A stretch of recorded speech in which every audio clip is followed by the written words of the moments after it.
સૌ કોઈ સાથે મળીને ભગવાનની અદ્ભુત કથાનું શ્રવણ કરી રહ્યા છે ત્યારે ધનભાગી છો આપ સૌ. ખૂબ સમય કાઢીને દરરોજ આવજો, કથાનો લાભ લેજો, સમય સૂચકતા દાખવજો. 14 તારીખ છે એટલે અહીંયા સાંભળવા મળે છે. 21 તારીખ આવશે પછી નહીં મળે. 7 દિવસનું સત્ર છે, દિવસોની મર્યાદા છે. જેમ બજારમાં સેલ લાગે, સેલ સેલ સેલ, 1400ની સાડી 500 રૂપિયામાં માત્ર. 31 તારીખ સુધી મર્યાદિત સમય પૂરતી. અને જેમ દોડો એમ દોડજો, એવું છે. સાડીથી શરીર શોભશે, કથા શ્રવણ કરશો તો જીવન સુશોભિત થશે. જેનું જીવન સુશોભિત છે એને વસ્ત્ર ગમે તે પહેર્યા. કાલે જ હું એક જગ્યાએ કથામાં હાજરી આપવા ગયો ને તો ત્યાં પેલી પંક્તિ સાંભળી ને કે ખાલી ઓરડામાં એકાદ ચિત્ર હોય તો ઘણું છે. ખાલી ઓરડામાં એક ચિત્ર હોય તો ઘણું છે. અસાર જીવનમાં એકાદ મિત્ર હોય તો ઘણું છે. ખાલી ઓરડામાં એકાદ ચિત્ર હોય તો ઘણું છે. અસાર સંસારમાં એક મિત્ર હોય તો ઘણું છે. ભલે ને મેલા ઘેલા કપડા પહેર્યા હોય, ભલે ને મેલા ઘેલા એને કપડા પહેર્યા હોય, પણ દિલનો માણસ પવિત્ર હોય તો ઘણું છે. એવા પવિત્ર મનનું નિર્માણ કરનારી આ ભગવાનની અદ્ભુત કથા છે. જેમ તમને સાંભળીને આનંદ આવે છે ને એમ હૈયે હરખ ઉછાળો કહેવા વાળાને પણ એટલો છે. કહીને જીવન પવિત્ર થાય, સાંભળીને પણ જીવન પવિત્ર થાય. આપણે સૌએ સાથે બેસીને ભાગવત વિશે વિચાર કરતા કરતા ભાગવતજીની આ કથા, શ્રીમદ ભાગવત જ્ઞાન યજ્ઞ છે, સર્વના પિતૃઓને મોક્ષ માટે થઈને છે. આમ તો 12 સ્કંદની કથા છે, પણ મને કંઈ એવું કહેવામાં શરમ નથી કે શ્રીમદ ભાગવતના એક જ શ્લોકના અર્થમાં એટલી શક્તિ છે કે દરેકના પિતૃઓનો ઉદ્ધાર કરીશ.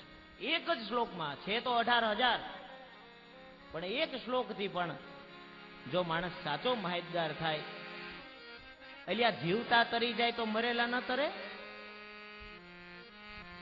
જે મૃત્યુ પામ્યા એનો તો કર્મનો ચોપડો બંધ થઈ ગયો છે. હવે એ કઈ નવું પાપ કે નવું પુણ્ય કરી શકવાના નથી. એ પણ જો તરી જતા હોય, એના કરતા વધારે આ જીવતા જે આપણા કર્મો હજી ચાલુ છે એ પણ તરી જતા હોય તો જે સ્વર્ગલોકમાં ગયા છે, સ્વર્ગવાસી થયા છે, સર્વે કેમ ન તરે.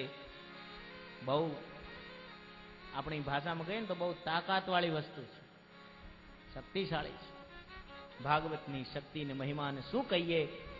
કથા ગાવાની છે પણ માત્ર ભાગવતજીની મહિમા જ ગાઈએ ને તોય 7 દિવસ નીકળી જાય, એવી અદ્ભુત મહિમા છે ભાગવતજીનો. બહુ મહિમા છે.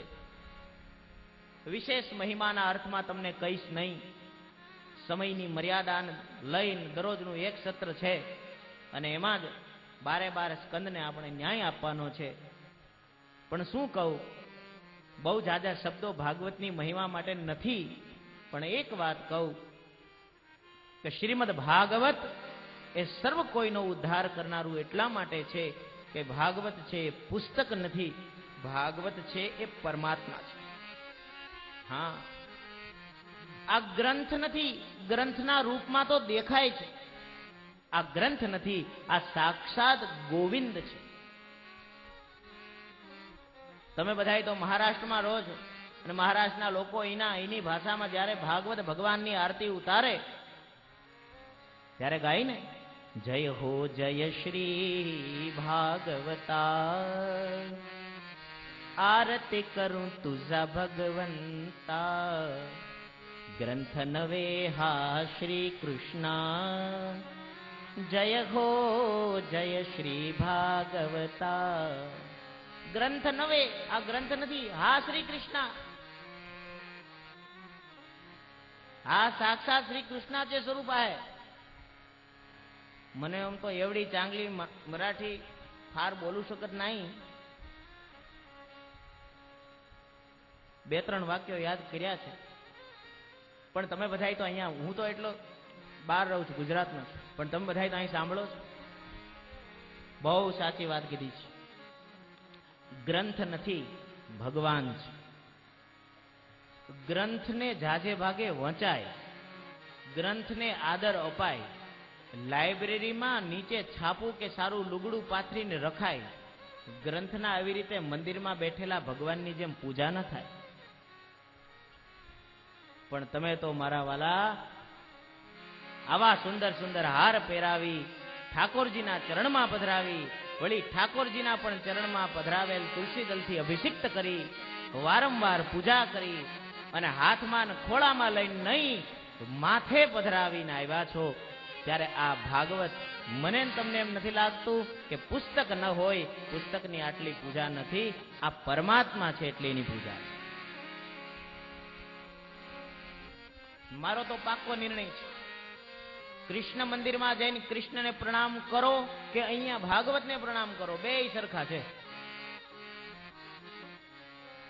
અને કૃષ્ણ તો કદાચ સામે જોઈને હસે, પણ ભાગવત તો બોલે. 12 સ્કંદ છે એ શું છે? ભાગવત ભગવાન બોલ્યા. હા, એટલે વક્તા નથી બોલવાના, ભાગવત ભગવાન બોલવાના. હું અહીં બેહીને મારા ઘરની માંડું તો કોઈ સાંભળો ના. સૌની ઘરની વાત નથી આ. હજારો વર્ષોથી અનેક વક્તાઓ દ્વારા ભલે ગવાઈ રહી છે, પણ વિષય તો એકનો એક છે ને કથા તો એકને એક છે. એટલે વક્તા નથી બોલતો, ભાગવત ભગવાન દરેક વક્તાના માધ્યમથી બોલે છે.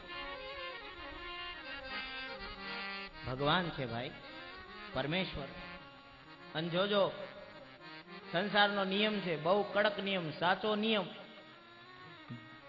દેવમાં, તીર્થમાં, સત્સંગમાં જેવી ભાવના રાખશો ને એવું ફળ મળશે. તમારા બાજુવાળાને તમારાથી વધારે સારું ફળ મળે એવું બને, કેમ કે એની ભાવના તમારાથી વધારે ઊંચી હોય. જે પુસ્તક માનશે એને પુસ્તક જેવું ફળ મળશે, અને જે ભાગવતને ભગવાન માનશે, પરમેશ્વર માનશે.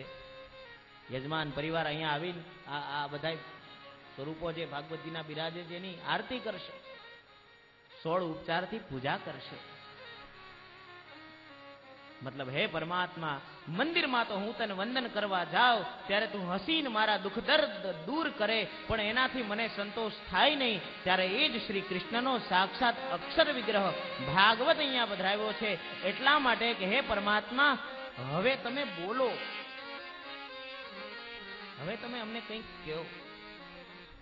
સારા માણસની પાસે બેસીએ ને મૂંગા બેઠા હોય તો મજા આવે, પણ એ સારો માણસ 2 શબ્દ બોલે તો માણસના શબ્દ એ ગમે.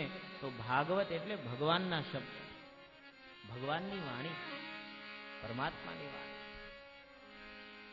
એક જણાએ મને કીધું, તમે તો કહો છો કે આ ભગવાનની વાણી છે, આ તો વેદવ્યાસજીએ બનાવી. મેં કીધું, વેદવ્યાસજી કોણ છે? ભગવાન. બનાવનાર વેદવ્યાસજી પણ, ભાગવતની રચના કરનારે વેદવ્યાસ પણ. નમોસ્તુ તે વ્યાસ વિશાલ બુદ્ધે ફુલ્લારવિંદાયત પત્ર નેત્ર યેન ત્વયા ભારત તૈલ પૂર્ણઃ પ્રજ્વાલિતો જ્ઞાનમય પ્રદીપઃ. વ્યાસાય વિષ્ણુરૂપાય હે વ્યાસરૂપાય વિષ્ણવે, વ્યાસાય વિષ્ણુરૂપાય, વ્યાસ એટલે વિષ્ણુ, વ્યાસરૂપાય વિષ્ણવે નમો વૈ બ્રહ્મનિધયે વાસિષ્ઠાય નમો નમઃ અવિકારાય શુદ્ધાય નિત્યાય પરમાત્મને. વ્યાસ એટલે ભગવાન. ભગવાનને પોતાનું સ્વરૂપ વર્ણન કરવું હતું. હવે ભાઈ હરખે હરખા બધાની હરખાની વાત સમજે. ભાઈ તું મારી વાત નહીં સમજે, તને છે ને, તું આપણા કેટેગરીનો માણસ ને તું મારી વાત નહીં સમજે. જે આપણને ઓળખતો ન હોય ને એ આપણું વિવરણ કેમ કરે? એટલે ભગવાનને પોતાનું સ્વરૂપ લખાવવું હતું ને, તો ભગવાનને પોતે જ વ્યાસજીના રૂપમાં આવવું પડ્યું. આપણે ભગવાનને શું જાણીએ? ભગવાન જ ભગવાનની મહિમા જાણે. હરિ અનંત હરિ કથાનંતા